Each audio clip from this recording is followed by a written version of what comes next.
ಭಂಡಾರದ ಜಾತ್ರೆ, ಪಲ್ಲಕ್ಕಿ ಉತ್ಸವ, ವಾದ್ಯ ಮೇಳಗಳು, ಸಾಂಸ್ಕೃತಿಕ ಕಾರ್ಯಕ್ರಮಗಳು, ಭಜನಾ ಕಾರ್ಯಕ್ರಮಗಳು, ಪಲ್ಲಕ್ಕಿ ಹೊಳೆಗೆ ಹೋಗು ಬರುವುದು, ವೀರಗಾರಿಕೆ, ಅಗ್ನಿ ಪ್ರವೇಶ, ನಾಟಕ, ಪುರುಷರ ಸೈಕಲ್ ಸ್ಪರ್ಧೆ, ಓಟಗಳ ಸ್ಪರ್ಧೆ, ಜೋಡು ಕುದುರೆಗೆ, ಒಟ್ಟಾರೆ 5 ದಿನಗಳ ಕಾಲ ಜಾತ್ರೆ.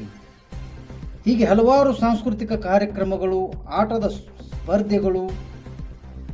ಹೌದು, ಶ್ರೀ ದುರ್ಗಾ ಪರಮೇಶ್ವರಿ ದೇವಿಯ ಜಾತ್ರಾ ಮಹೋತ್ಸವ ಕೊಣ್ಣೂರು.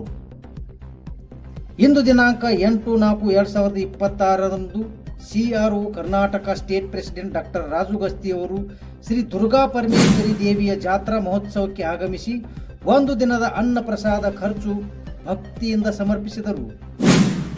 ಗ್ರಾಮದ ಗುರು ಹಿರಿಯರು CRO ಡಾಕ್ಟರ್ ರಾಜು ಗಸ್ತಿ ಅವರಿಗೆ ಮತ್ತು ಸೂರಜ್ ಕುಡ್ರಾಣಿ ಅವರಿಗೆ ಮತ್ತು ಶಶಿ ಮಿಶಿ ಅವರಿಗೆ ಸನ್ಮಾನಿಸಿ ಗೌರವಿಸಿದರು. ಸಮಸ್ತ ಕರ್ನಾಟಕದ ಜನತೆಗೆ ಕನ್ಸ್ಯೂಮರ್ ಭಾರತ್ ನ್ಯೂಸ್ಗೆ ಸ್ವಾಗತ. ನಾನು MR ತಳಗೇರಿ. ವೀಕ್ಷಕರೇ, ಎಂದು ಬಾಗಲಕೋಟೆ ಜಿಲ್ಲೆಯ ಜಮಖಂಡಿ ತಾಲೂಕಿನ ಕೊಣ್ಣೂರು ಗ್ರಾಮದಲ್ಲಿದ್ದೇವೆ. ಕಾರಣ, ಇಂದು ಶ್ರೀ ದುರ್ಗಾ ಪರಮೇಶ್ವರಿ ಜಾತ್ರೆ ಕೊಣ್ಣೂರು ಗ್ರಾಮದಲ್ಲಿ ಅದ್ದೂರಿಯಾಗಿ ನಡೀತಾ ಇದೆ. ಈ ದುರ್ಗಾ ದೇವಿ ಪರಮೇಶ್ವರಿಯ ಜಾತ್ರೆಯಲ್ಲಿ 5 ದಿನಗಳವರೆಗೆ ಈ ಜಾತ್ರೆ ಪ್ರಮುಖವಾಗಿ ಗ್ರಾಮದಲ್ಲಿ ನಡೀತಾ ಬರತಕ್ಕಂಥ ಪಾರಂಪರಿಕವಾಗಿ ಸಾಂಸ್ಕೃತಿಕವಾಗಿ ನಡೀತಾ ಬರತಕ್ಕಂಥ ಒಂದು ಜಾತ್ರೆ. ಈ ಜಾತ್ರೆಯ ವಿಶೇಷ ಏನಪ್ಪಾ ಅಂತಂದ್ರೆ, ಈ ಜಾತ್ರೆಯಲ್ಲಿ ಅಗ್ನಿ ನಡೆಯುತ್ತೆ ಮತ್ತು ಹಲವು ಸಾಂಸ್ಕೃತಿಕ ಕಾರ್ಯಕ್ರಮಗಳು ನಡೀತಾವೆ. ದೈವ ಭಕ್ತಿಯಾಗಿರ್ತಕ್ಕಂಥ ಭಕ್ತರು, ಸರ್ವ ಗ್ರಾಮದ ಭಕ್ತರು ಈ ಗ್ರಾಮಕ್ಕೆ ಆಗಮಿಸಿ ಪಾತ್ರರಾಗುತ್ತಾರೆ ಅಂತಕ್ಕಂಥ ಒಂದು ನಂಬಿಕೆ ಇಟ್ಟುಕೊಂಡ್ರು ಬಂತಕ್ಕಂಥ ಗ್ರಾಮ ಕೊಣ್ಣೂರು ಗ್ರಾಮ. ಬನ್ನಿ, ಈ ಗ್ರಾಮದಲ್ಲಿ ಕಾರ್ಯಕ್ರಮಗಳು ಯಾವ ರೀತಿ ನಡೀತಾ ಇದ್ದಾವೆ ಮತ್ತು ಯಾವ ರೀತಿ ನಡೆಯಲ್ಪಡ್ತವೆ ಅಂತಕ್ಕಂಥ ಕಮಿಟಿಯರ ಸದಸ್ಯರನ್ನು ಕೇಳೋಣ ಮತ್ತು ಗ್ರಾಮಸ್ಥರಾಗಿರ್ತಕ್ಕಂಥವ್ರನ್ನು ಕೇಳಿಪಡಿ. ದುರ್ಗಾದೇವಿ ಜಾತ್ರೆಯ ಮಹೋತ್ಸವ ಇವತ್ತು ನಡೆದಿದೆ.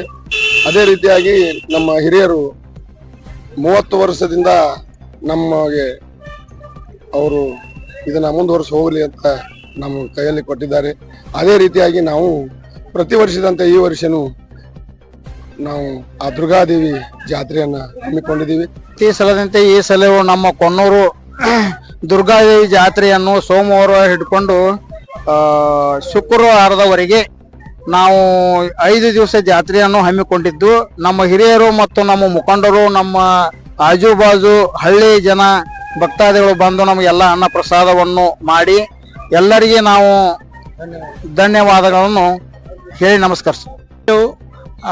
ಶ್ರೀ ದುರ್ಗಾ ಪರಮೇಶ್ವರಿ ಜಾತ್ರಾ ಮಹೋತ್ಸವವನ್ನು 5 ದಿನಗಳ ಕಾಲ ನಮ್ಮ ಹಿರಿಯರು ನಡೆಸಿಕೊಂಡು ಬಂದಿದ್ದು, ಮೊದಲ ದಿನ ವಿಜಯಪುರದಿಂದ ಮಾಲೆಯನ್ನು ತರಿಸಿ ದುರ್ಗಾದೇವಿಗೆ ಸಮರ್ಪಿಸಿ, 2ನೇ ದಿನ ಯುವಕರಿಂದ ಅಗ್ನಿ ಹಾಗೂ ಹಿರಿಯರಿಂದ ಅಗ್ನಿ ಪೂಜೆ ಮುಖಾಂತರ ಅಗ್ನಿ ಸೇವೆಯನ್ನು ಒದಗಿಸಿ, ನಂತರ ಪ್ರಮುಖ 3 ದಿನಗಳ ಕಾಲ ಎಲ್ಲ ರೀತಿಯ ಸ್ಪರ್ಧೆಗಳನ್ನು ಹಮ್ಮಿಕೊಂಡಿದ್ದು, ಮೊದಲ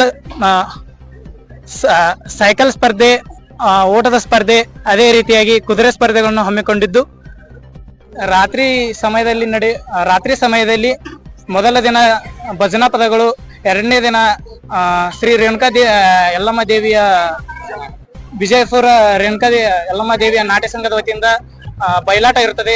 ಅದೇ ರೀತಿ ಚೌಡಿಕೆ ಪದಗಳು ಇರ್ತವೆ. ವಿವಿಧ ಕಾರ್ಯಕ್ರಮಗಳನ್ನು ಹಮ್ಮಿಕೊಂಡಿದ್ದು ಇವರೆಲ್ಲರ ಪರವಾಗಿ ನಮ್ಮ ಸಮಾಜ ವತಿಯಿಂದ ಪರವಾಗಿ ನಾವು ಧನ್ಯವಾದಗಳನ್ನು ಹೇಳಲು ಇಷ್ಟಪಡುತ್ತೇವೆ.